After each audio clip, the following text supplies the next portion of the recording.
Greetings, everyone. Welcome to tonight's program, the second inspired by Ed Snajdr and Shonna Trinch's book, What the Signs Say, Language, Gentrification, and Placemaking in Brooklyn.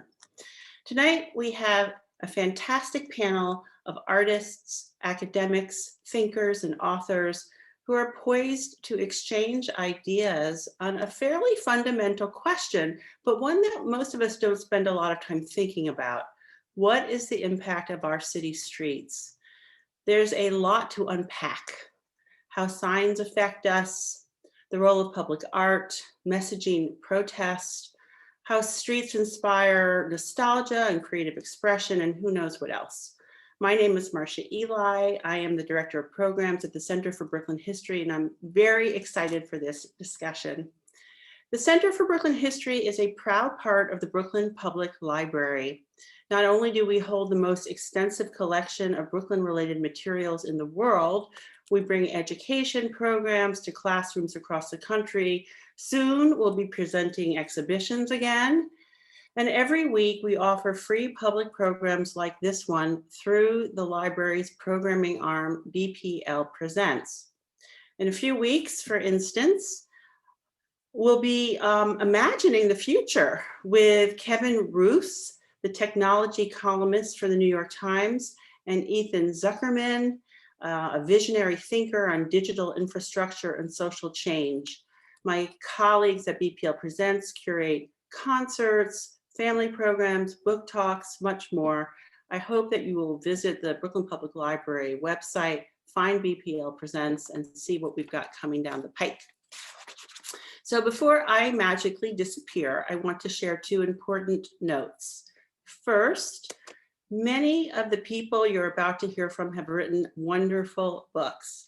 During the course of the program, we will be posting in the chat a link to explore and perhaps purchase from a local Brooklyn vendor, the community bookstore in Park Slope. Second, I want to invite all of you to share your questions. Just type them into the Q&A box at the bottom of your screen. Now it's my pleasure to introduce tonight's moderator, Michelle Young, and turn this over to her. Michelle is the founder of Untapped New York, a web magazine and tour company focused on New York City's secrets and hidden places. She has degrees in the history of art and architecture and in urban planning, and is an adjunct professor at Columbia University Graduate School of Architecture, Planning, and Preservation. She's the author of 3 books, Secret Brooklyn, An Unusual Guide, New York, Hidden Bars and Restaurants, and Broadway. Michelle was recently featured on Netflix Stay Here, PBS's 10 That Changed America, and Smithsonian Channel's Secret Cities. Michelle, welcome everyone. Thank you so much for being here. Take it away. Thank you so much, Marcia. Hello, and welcome to the second event on What Signs Say at Brooklyn History. I'm Michelle Young, the founder of Untapped New York, and it's an honor to be back here virtually with all of you. For those who may have joined us at last month's event, we have an almost new lineup of all-star guests tonight, but returning are Shonna Trinch and Edward Snajdr, whose book, What the Signs Say, Language, Gentrification, and Placemaking in Brooklyn has been the jumping off point for both events. In tonight's event, we hope to go both broader and deeper into signage and extend it to the streetscape. We'll look at not only what is traditionally considered signage, but also how the city's residents create their own signage, how artists contribute symbols to the streetscape, and more. So I'll begin by reading the bios of our panelists today, and then we'll kick it off with a rapid fire presentation of each of them showing their work. And then we'll open it up to questions about their work, and then discussion, and then finally Q&A from all of you.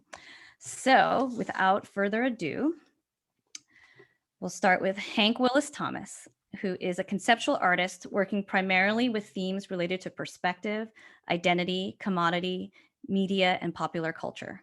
His work is in numerous public collections, including the Museum of Modern Art, the Guggenheim, the Whitney, the Brooklyn Museum, and the National Gallery of Art in Washington. He's also a former member of the New York City Public Design Commission. Next, we have Shonna Trinch, who is a professor and linguist, and Edward Snajdr, a professor and cultural anthropologist. They both work in the Department of Anthropology at John Jay College. Their book, What the Signs Say, examines how race, class, gender, ethnicity, privilege, and justice get deployed in the language and design of Brooklyn's storefronts and storefront signs. And next we have Neil Goldberg, who makes video, photo, mixed media, and performance work about embodiment, sensing, mortality, and the everyday. His work has been exhibited at the Museum of Modern Art, the New Museum, and the Museum of the City of New York, among others. He teaches at the Yale School of Art and hosts the podcast, She's a Talker. You may have just seen his writing and video in the New York Times opinion column just last week. Look that up. And finally, we have Jeremiah Moss, the author of Vanishing New York, How a Great City Lost Its Soul. Jeremiah is the pen name of Griffin Hansberry. He's the founder of the grassroots small business advocacy group Save NYC, as well as the blog Vanishing New York, which I think all of you probably know. His writing on the city has appeared in the New York Times, the New Yorker, N+1, the Paris Review, and the New York Review of Books. He's currently at work on Feral City, a chronicle of the plague year, forthcoming from W.W. Norton. And so now we will begin with the series of presentations, starting with Hank, and we'll get those queued up on your screen shortly.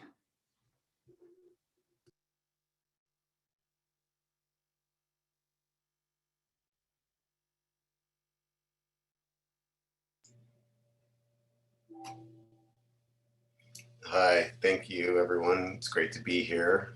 I am so fascinated by this book and this conversation. Looking forward to it. I grew up in New York City, currently living in Brooklyn, Manhattan. I grew up in living in Brooklyn, and have seen a lot of change in the city landscape over the past 40 years, and was drawn to art largely through monuments that I saw around the city, but also in DC, but especially through organizations like Creative Time and Public Art Fund, which found creative and innovative ways to display artists' work. I have one of my very prominent and successful sign-based pieces is this neon that's in San Francisco on Mission Street that says "Love Over Rules." There's a companion piece that says "Love Rules." It's actually been up at the Brooklyn Museum for the past year. I also was part of a collaborative called Four Freedoms, where we work with artists to make political statements through provocative reframing of language. And so this was a billboard that we did in 2016 that was in Mississippi, featuring the Selma to Montgomery March, and retooling the language used by the past 5 presidents to ask, when was America greater than it is today? The next slide is a sculpture that was put up in November 2019 called Unity at the foot of the Brooklyn Bridge on Tillery and Adams. And gesture is also a form of language and signs. And this piece is open to interpretation. I'm going to move to the next slide just because I wanted just to give the context of some of the ways in which language and signage plays in my works. This is in Metro Tech, where I wrote a poem in about 24 different languages, all starting with "The Truth Is," and then ending with "You." On the opposite sides of each of these signs are the 24 most spoken languages in Brooklyn. And there were panels that taught people how to say these phrases phonetically in other languages. And so for me, public space is best utilized and enhanced when artists are able to contribute to the landscape that signage does, and also give space in the way that Four Freedoms did for artists in the community to. You can go. That last slide is good. Sorry. To share their own perspectives, and this was a collaboration that we did with the Brooklyn Museum in 2016, I believe. So I'm looking forward to this conversation, and thank you.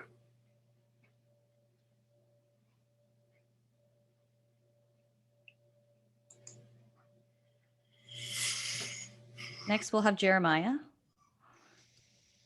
Hello, good to be here with everyone. And Maya, you can keep this slide up and then we can just run through the last couple at the end. For the past 15 years, especially in gentrified Manhattan and Brooklyn, the globalized aesthetic of sameness in corporate signage, window displays, very quickly and you could say violently in a sense, replaced the city's idiosyncratic and local aesthetic. I'm going to be talking a little bit about graffiti. So, the NYPD under Mayor Giuliani at the time really cracked down on illegal graffiti, while corporations and real estate developers were hiring graffiti artists to produce sanctioned street art on their buildings, lending them an air of outlaw chic and increasing property values in a practice known as art washing. Resistant political messaging all but stopped appearing on the walls in the city in the 2000s up until this past year. And the streetscape became in many ways predictable and sanitized, really ideal for attracting next level gentrifiers who were bringing in a suburbanized kind of mindset. So into this hyper gentrified neoliberal city, the aesthetic of the streetscape really belongs to the powerful, which mostly means the white and the wealthy, ultra-normative entities that perpetuate, whether they know it or not, a culture of domination, colonization, and conformity. But the pandemic lockdown and the political uprising that it helped to make possible turned that world really inside out, at least temporarily. During lockdown, some estimates say that about 500,000 people fled New York. Most of those people were white, wealthy Manhattanites. And many New Yorkers stepped away from conspicuous consumption, a step that I think opened a gap into which other forms of relating to the city could enter. At the end of May and early June 2020, sparked by the police killing of George Floyd, protesters smashed the windows of corporate chains, banks, and luxury shops across Soho, Midtown, and the Upper East Side. Folks in the movement like to call this redecoration. And so for a little while, we lived in a radically redecorated Manhattan. Onto the plywood that covered the windows went outlaw graffiti, messages that carried the weight often of anger from Black, queer, and other outsider New Yorkers, people who don't typically have the power to determine the aesthetics of the street. And it signified a bold and rebellious retaking of the streetscape by minoritized subjects who stayed behind. So you can go to the next slide. This was in the East Village. It shows liberty leading the people from a painting by Eugène Delacroix of the Paris Uprising. And the words here are, courage, comrades, vive l'anarchie, by, these were the last words of the anarchist Émile Henry before he was executed by guillotine in 1894. In the next slide, we have capitalism is non-essential in Soho. And this was right after the riots in Union Square. You see there a burned police barricade, sort of charred there. And the next one, DIY reparations, making the connection between looting and reparations for descendants of American slavery. And here in the front is an UGG boot from the UGG store. At the time in Soho, these unmated shoes were lying all over the sidewalks. And I thought that fit nicely in there. So thank you very much.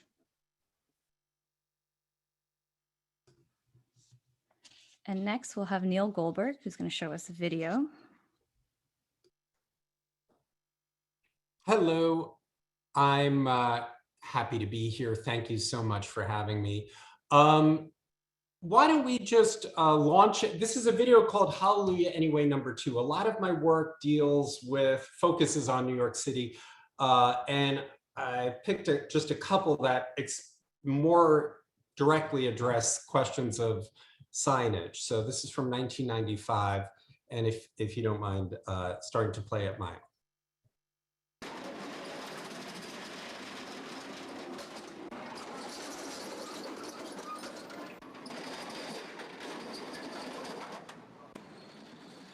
So, and this is also the subject of the piece I did for the New York Times that Michelle referenced. You know, Hank just mentioned gesture, and this particular gesture really struck me in part because I think it speaks to a type of, well, it has an open-ended quality onto which one can project. You know, I noticed sometimes I would feel very uplifted, no pun intended, by the gesture. Other times it would be like, here we are, another day to sell whatever it is we're selling.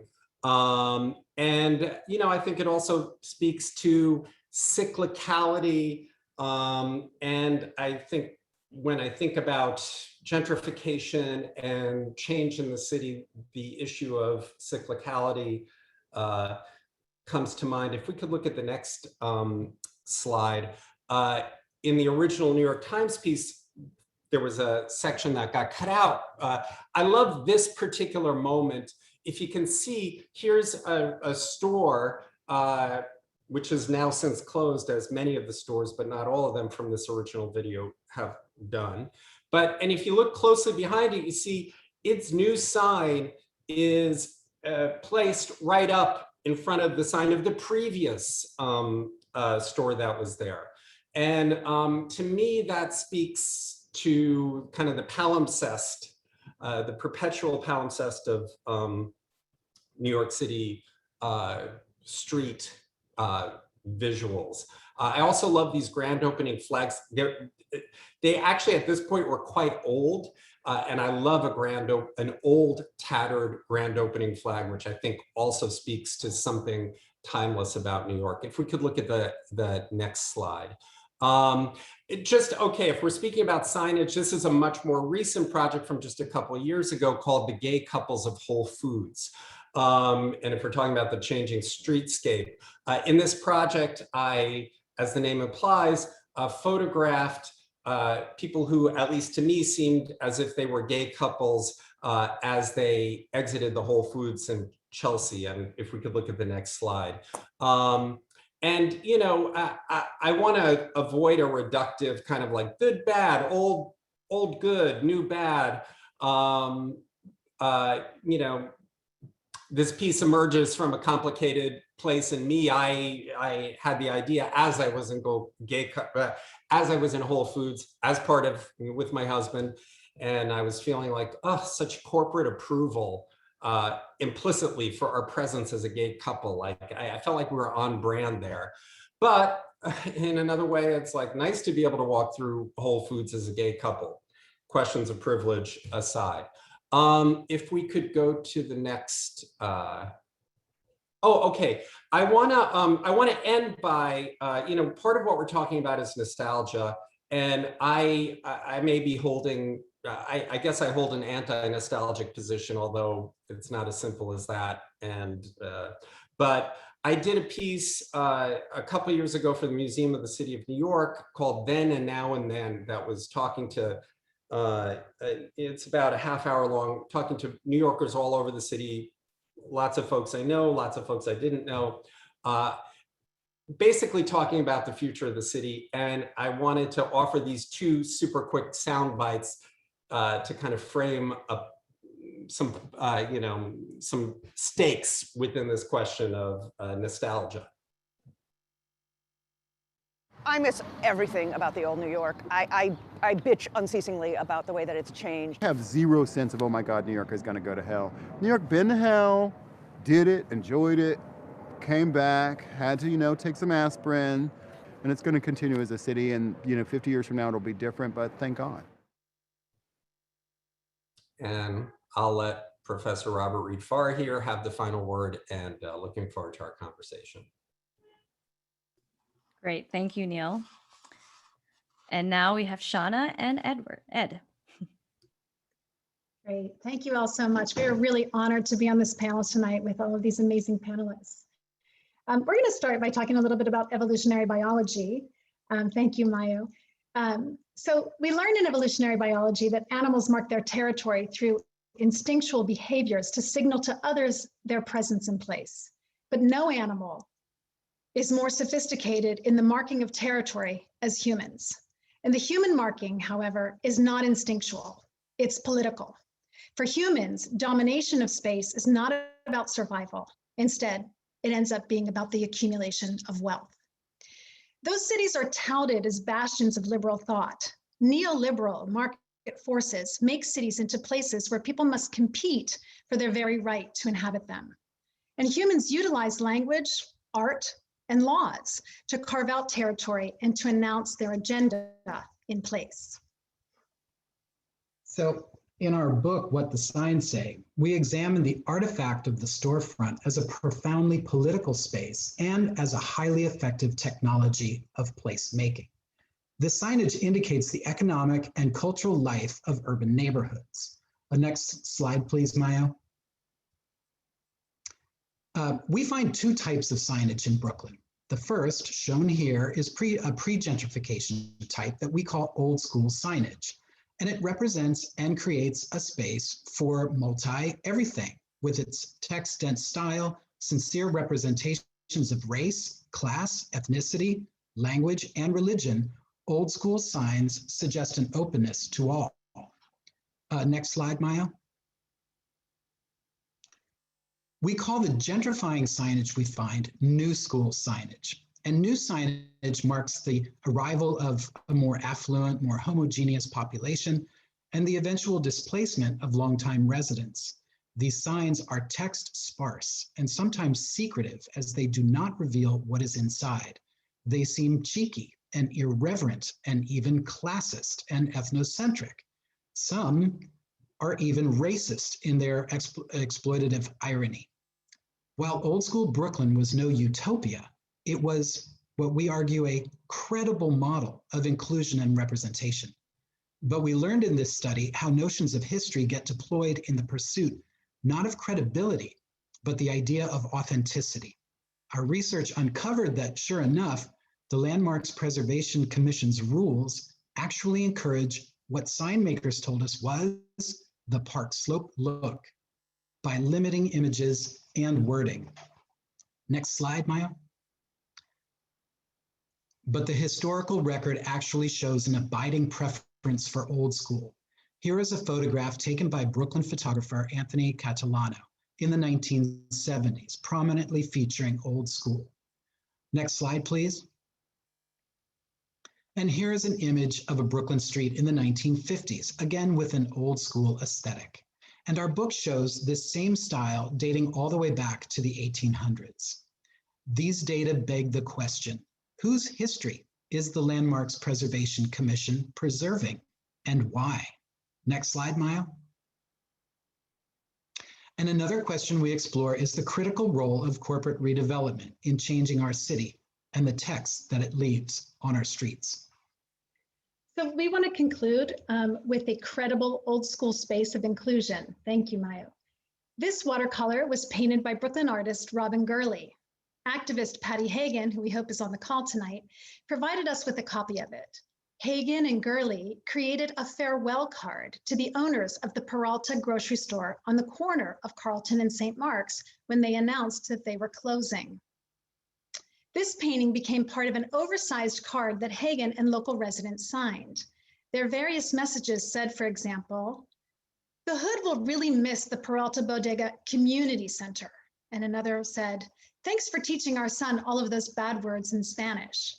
And the final example we'll leave you with is, "Your store was the first place our daughter walked by herself when she was 6. She's 22 now, and she still loves your store." We argue that these neighbors are not merely nostalgic. They grieve the loss of places like the Peraltas, where all kinds of people convened to create a home for themselves. Residents express sorrow for the disappearance of a diverse group of real people who held space for themselves and for others. And they lament the imposition of a more homogeneous group. Without an intervention, the socio-political and economic forces of change are going to continue to set the symbolic aesthetic, to regulate the communicative practices, and to establish the price of today's Brooklyn neighborhoods. So we also look forward to the discussion. Thank you. Thank you. This was great. So I'm going to the panelists. I'm going a little off of what I said I was going to do.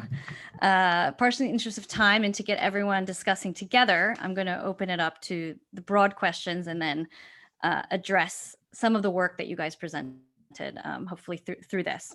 So everyone can turn on their videos. Thank you. So one of the things that really struck me in Shonna and Ed's book is how they really attempted to define gentrification. And that doesn't often happen when you read an article that has a limited number of words, and also, you know, when you're at community board meetings. And so I would love to hear from Shonna and Ed, but also from everyone, what you define as what gentrification is, because I actually think it's a term that needs definition. Maybe we spoke about this last time, but I make sure that my students don't use the word gentrification because they're very young and it kind of just like encapsulates everything really quickly and then they don't go deep into the root causes. So anyway, I think we should open up with that and then we can move forward. So maybe Shonna and Ed could start first and then everyone else chime in as appropriate. Sure. Yeah, quite simply, we kind of take the definition as the transformation of space for more upscale users. And that's a good kind of, you know, all-encompassing definition of gentrification in terms of its overall process, you know, and it is a process. But I do want to say that alongside gentrification, we need to understand, and I know that Jeremiah's work has really done a lot to kind of like show us this, is that it's corporate redevelopment and this kind of sameness making that is actually transforming our cities now. And so gentrification is one part of it, but in many ways, kind of a distraction, which I know that Jeremiah talks about in his work. So as a definition, more upscale. Well, more affluent. Right? Always more affluent users, right? So it's not, you know, today's gentrifiers are tomorrow's displaced people, because always more affluent people will come. And this is what we mean by the accumulation of capital. I think that's super, yeah, I think that's super interesting because it makes a differentiation between the global or the larger forces at play and the people who may be termed gentrifiers or not. Whereas I think that's often kind of lumped together when you just use the term. But I will let Jeremiah and the others chime in now. No, I think that, I mean, that point is really important, right? Is that gentrification, particularly now, can be a distraction, like you're saying. What we're really dealing with is this neoliberalization of the city, where everything is being made the same into a globalized corporate image in which all difference, all idiosyncrasy is just being like flattened out and bleached out as much as possible. And so in that comes a whole lot of social control that is really doing like a kind of symbolic violence to spaces and to the people in those spaces. So gentrification and gentrifiers sort of get blamed for all of that and have a role certainly in all of that. But really gentrification is in some ways very simple. It really is just about people with more money moving into spaces where people have less money. But what we're dealing with right now is just, you know, a whole other, it's just tremendous. It's way bigger than that. Yeah. Neil, I know you have, as you said, in some ways the reverse perspective. I'm curious to hear how you, I guess, manage what you're seeing in New York City, your own nostalgia of the past that you've shown. Well, I should be clear. I don't have the reverse perspective around gentrification, and I love this. I love this. Sorry if I wasn't clear. I love this idea of looking at gentrification almost as a symptom, rather than a focal point. I'm putting words in your mouths, and that may not be what you mean. And I think that's the thing that I can object to, or I find myself objecting to. There's a state of flux, a visual flux, that has been, it seems to me, a perpetual feature of life in New York. Gentrification kind of rhymes with that. So in terms of how it visually manifests itself, I'm less concerned about that than what I'm hearing about the way it is reflective. In a way, it's like, you know, in magic, there's this term misdirection. You know, you want to do something sly with one hand, so you kind of make a gesture with the other hand. And I'm taking away partially that that's the function of gentrification vis-a-vis, this type of neoliberal global capitalism. That said, tell that to the person who's being displaced. Mm-hmm. And Hank, I feel like the role of art is could be both positive and also controversial. I'm not sure if Jeremiah mentioned what he meant when he spoke, but there's also been the corporatization of street art led by developers and such. So I'm wondering, from your perspective, what the role of art can play in the changing city, in gentrifying spaces. Thank you for being here. I really already learned a lot through this presentations. I mean, I was a commissioner for 5 years, on the Public Design Commissioner on the Public Design Commission, which really was fascinating because it is in many ways a city anticipating and sometimes promoting the gentrification, while also trying to counter and maintain its authenticity, which is, I think that is, a metaphor for each and every one of us in our daily lives, right? Where we want to stay ourselves, but, get better or look nicer. And I think that the complexity of the moment we live in is that we have a greater awareness of how detrimental we are to actually preserving the things that we actually want. And so when I come at it from a New Yorker who's been here largely for 40 years and remembered the good old days when it felt like New York and missed them terribly, but also remembered never feeling comfortable looking over my shoulders, while also remembering being stopped and frisked. There's like a lot that I negotiate.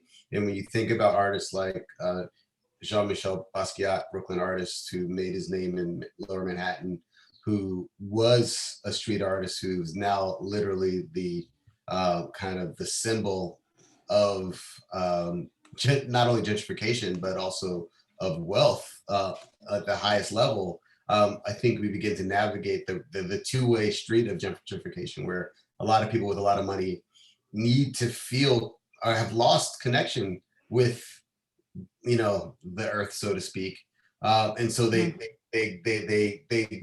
unconsciously and sometimes consciously wind up colonizing and taking away the soul of something. And many people who don't necessarily have things are also trading. So I think it's a conversation about a now old term about corporate ghettoization of the landscape, but also the human kind of gentrification of our mindsets, because of what are we willing to trade in order to feel and look safe, good, and worthy.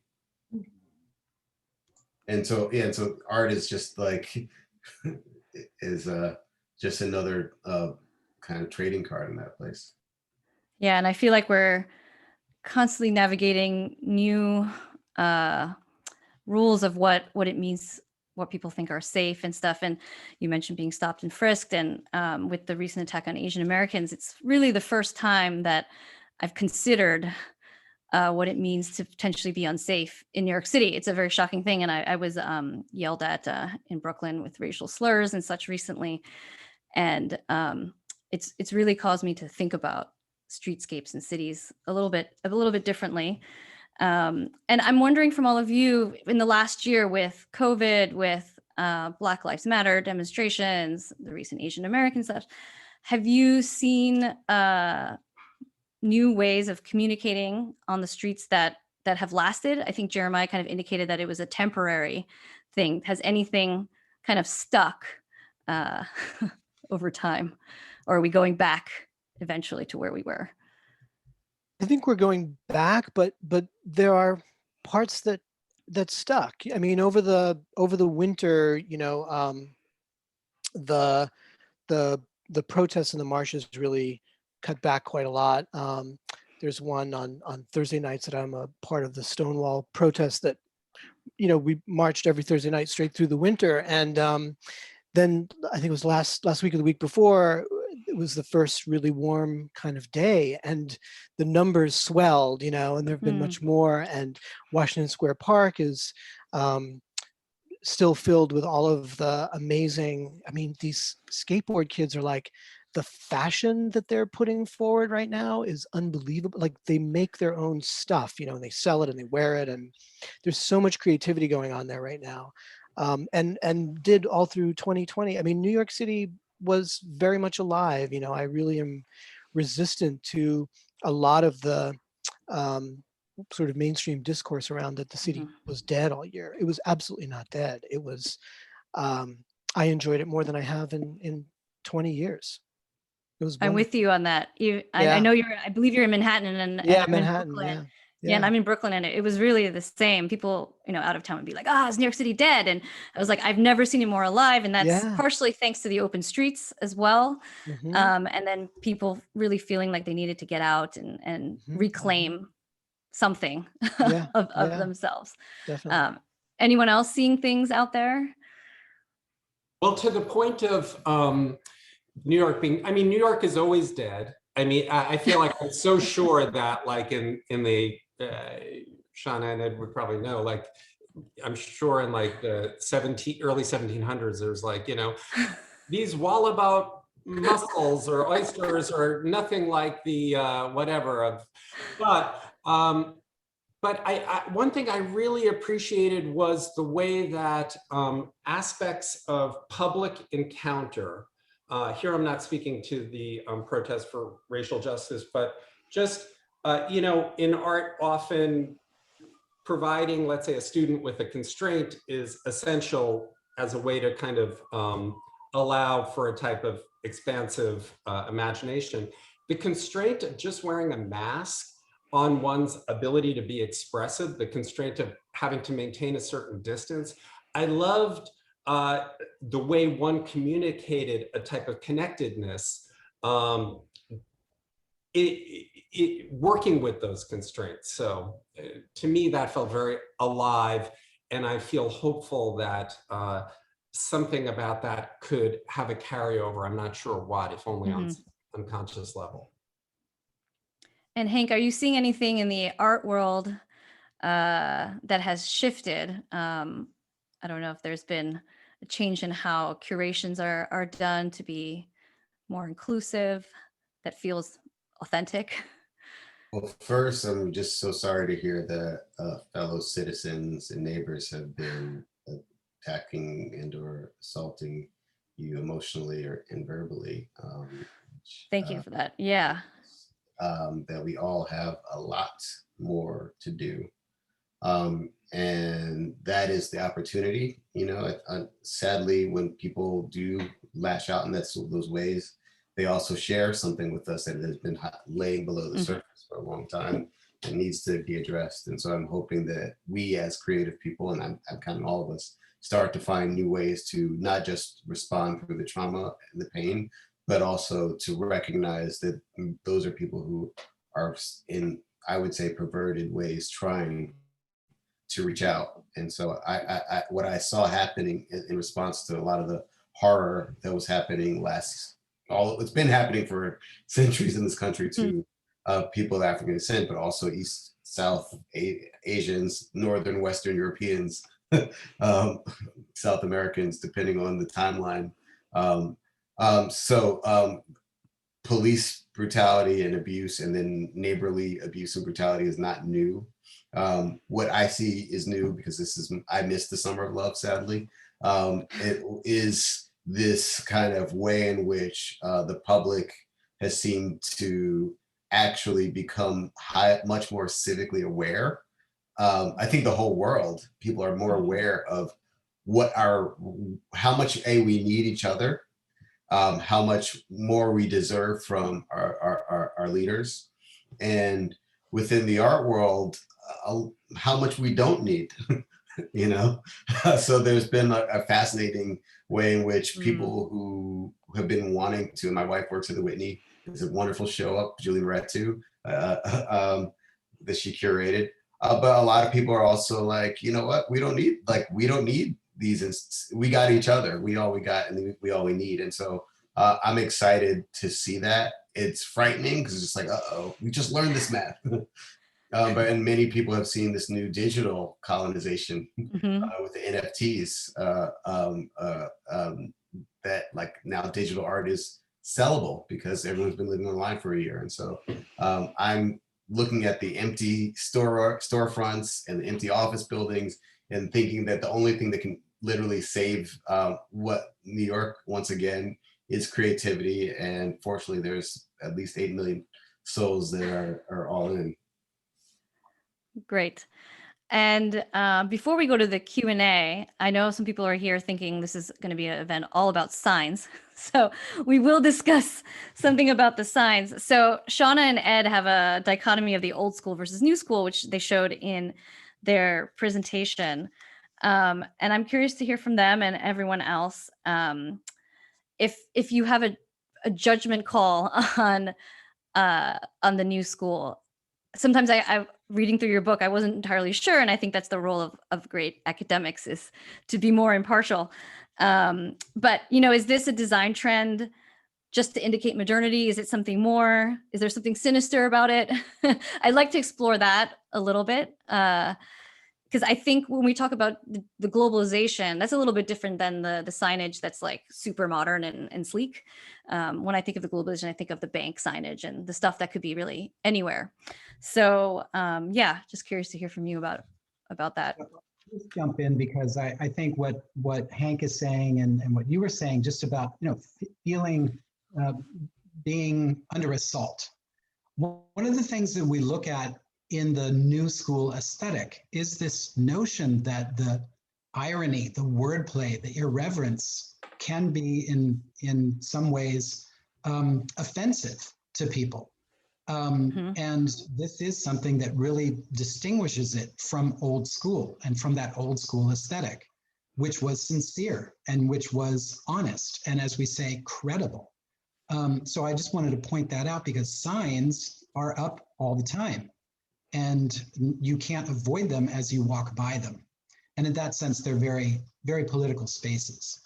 But I do love your question, the way that you say that you can't tell how we really feel about it. And I think that's just also by design, right? I mean, these are our communicative practices, right? We have been trained to communicate this way. And we talk about this. This is like a long-standing Anglo tradition of pithy, succinct, and witty, right? I mean, we trace back to Shakespeare. Brevity is the soul of wit. We use something from Poe as well about what too much wordiness looks like, and we have these words like wordy, cluttered.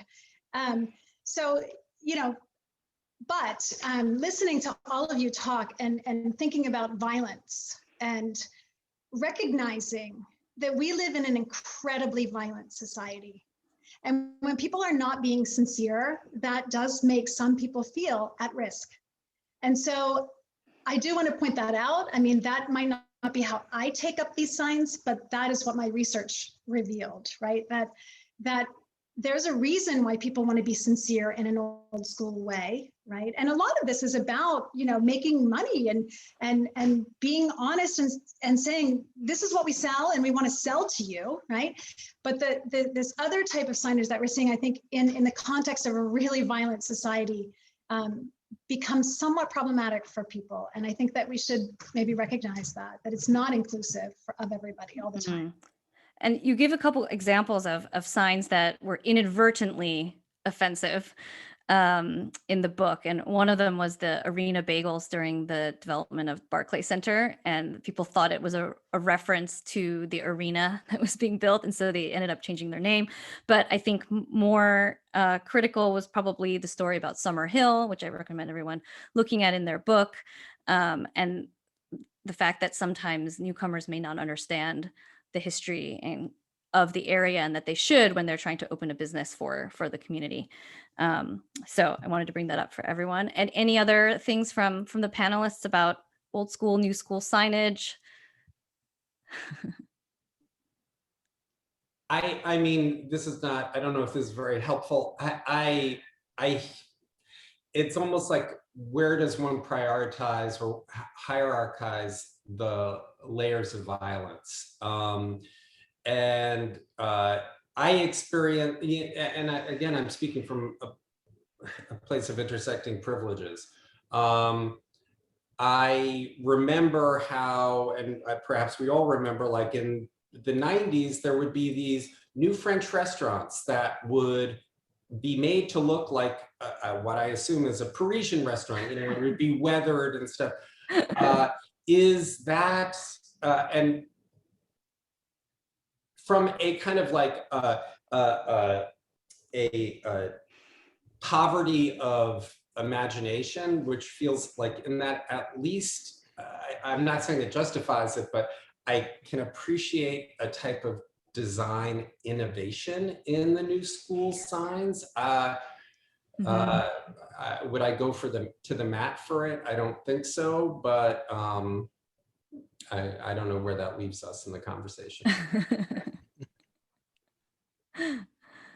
Any other thoughts? You know, I think it's the piece about violence feels really important to me. It's something I'm thinking a lot about lately, of symbolic violence, and how a sign or a manner of dress or a way of a demeanor in the street can carry, like a virus, the violence of the system that it is signifying, right? So that is being sort of consciously or unconsciously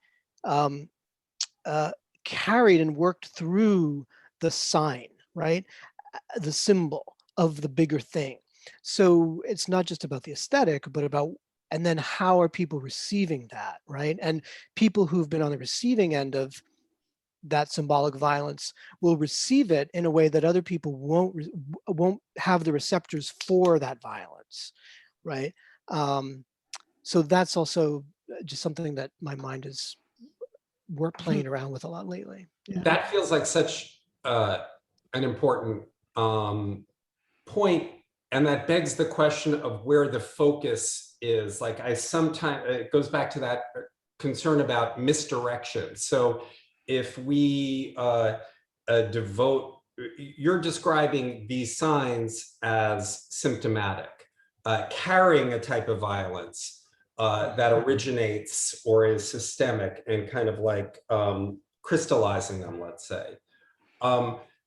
It just begs the question, then where should the effort be in terms of pushing back against the thing of which they are a symptom? The effort should be on getting rid of white supremacy and capitalism. Easy enough. Right. I fear that too often it becomes about like this, you know, there's that, whatever. I don't like that this store replaced that store. And I don't like it either, but that's not the biggest problem. You know what I mean? Yeah, I agree with you, Neil. Sometimes that dominates the conversation versus the larger factors at play. Hank, do you have anything to add before I go to the Q&A? Well, Shonna was going to say something, then I'll go. Okay, great.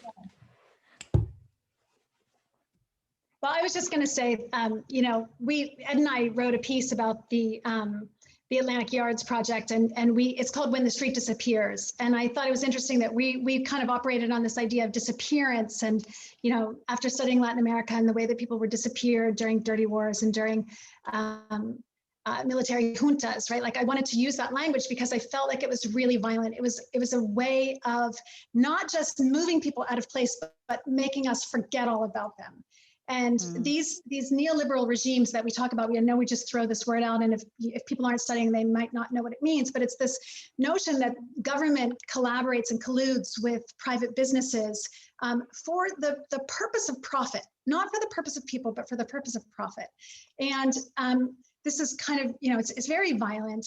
So I just think that we need to find a way to keep New York the kind of place where everybody has a space. I don't have the answer, but. Well, we know where to be on Thursday nights.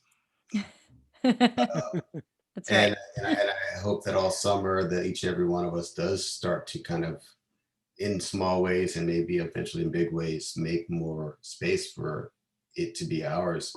When I was thinking about empty space and I was looking at the book and some of the images, there is also this conversation about the failure of redevelopment, right? With through all the empty signs of space that's open that we can see now. And that there's something to me that's another thing about the old and the new, where like they knocked down all of these buildings and put up all these new buildings, and now they're empty.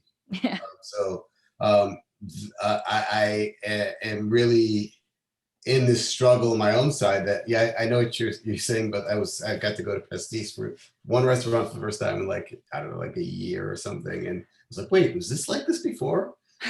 And there is a desire to transport ourselves back, and it does seem insincere, while also I believe that the desire to live in a different age and to be connected to something that's tactile and rich and like has been lived in is kind of is like so deep in us. And I'm actually, I was walking, I was like, wow, we've gotten so far removed, and through our sterilized society, which is now going to be more sterilized after the pandemic, that we don't even, that we create a fantasy of lived in and connected and aged spaces. It's so I'm really just kind of negotiating that. And as I just had my 45th birthday, which I know is still young, but I'm also, reflecting on my old face and my old muscles and trying to like love this new one. And so I think I whenever I think about public space, I also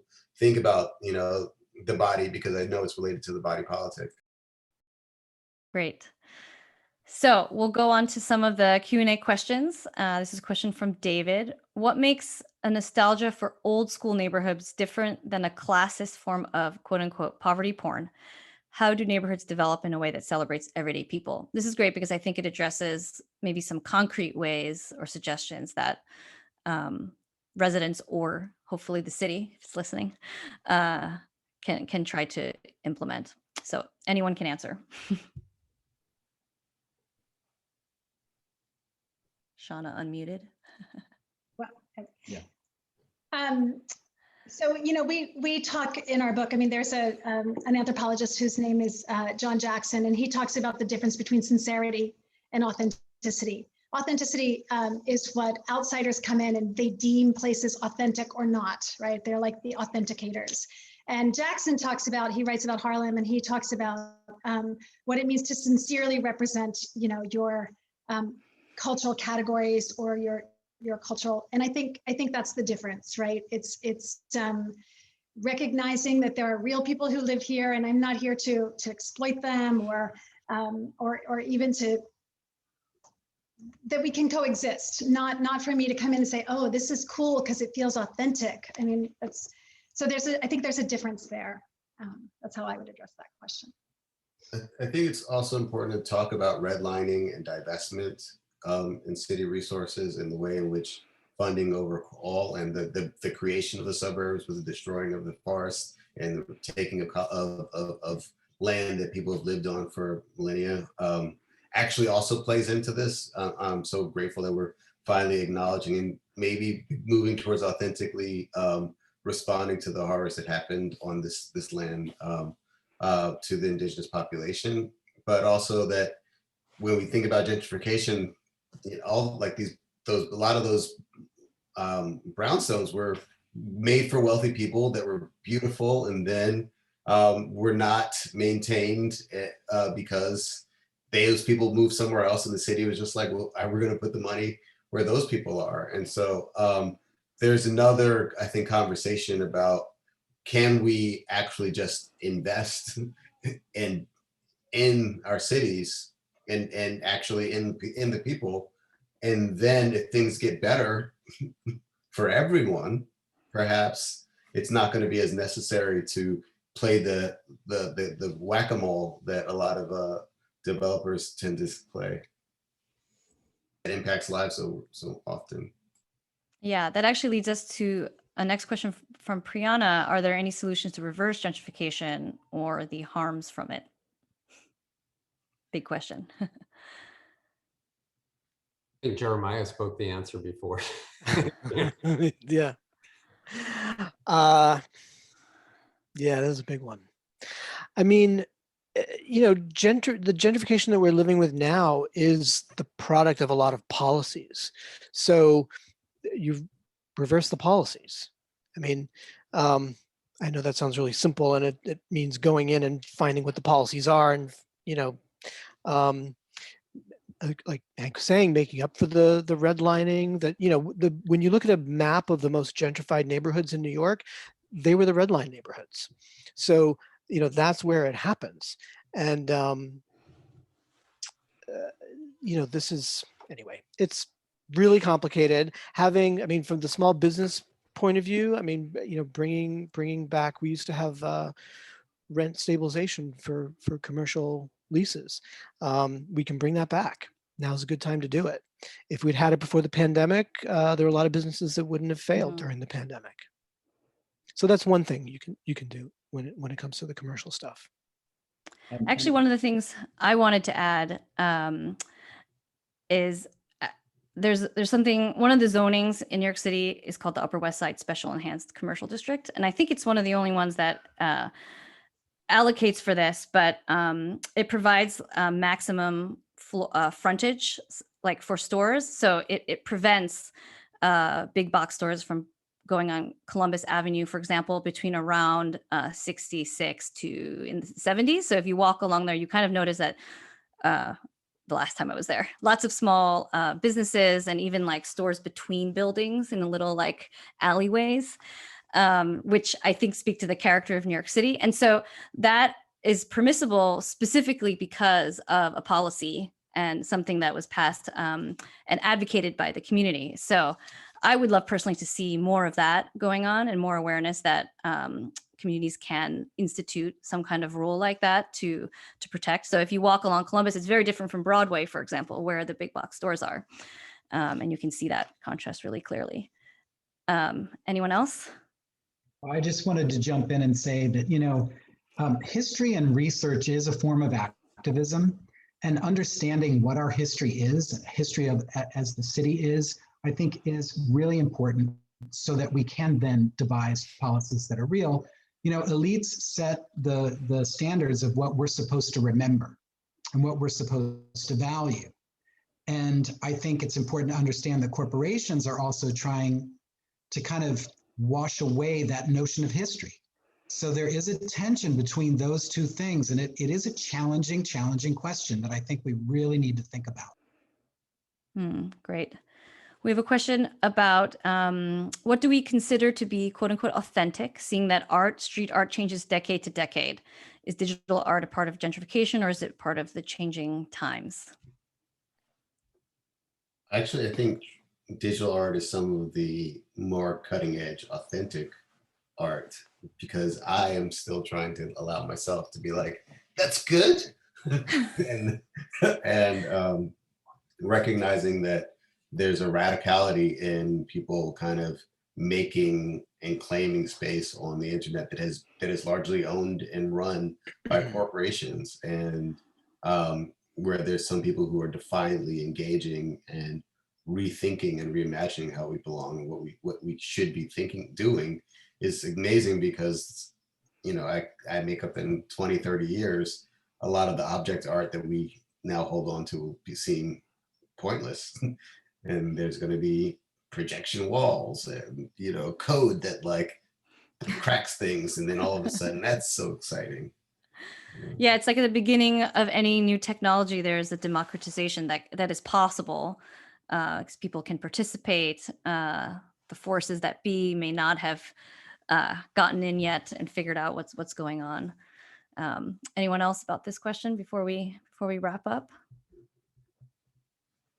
I just noticed it in teaching that, and it goes to what Hank is saying. The other day a student showed me work that involved technology, and I felt like I was looking at, when you sit around a campfire and you look at the fire, and you're not really understanding fire. It had that effect, and it was a generational thing. But I feel like, I don't know, that this wasn't street art, but this is art that would be distributed on the web. And my lack of access to it, the way that I didn't have access, I felt very hopeful around that, for what that's worth. Great. Well, we are past time. I feel like we could have all discussed this for another hour or more. Much to be more unpacked here, and hopefully Brooklyn History will have more events looking at these subjects. I want to thank all the panelists for joining us today, Shonna, Ed, Jeremiah, Hank, and Neil, for providing their perspectives. This was a really interesting dynamic conversation. And please do check out the Center for Brooklyn History for more of their upcoming events. We had over 250 people here today. So technology here has enabled many people, not just in New York, but probably around the world, I'm assuming, to join in. So if you missed part of this, you can view a full recording on Brooklyn History's YouTube channel, and they just put that in the link. So have a great night, everyone. It was great to be here. Thank you so much. Yeah. Thank you. Bye, everybody. Good night. Thank you. Good night.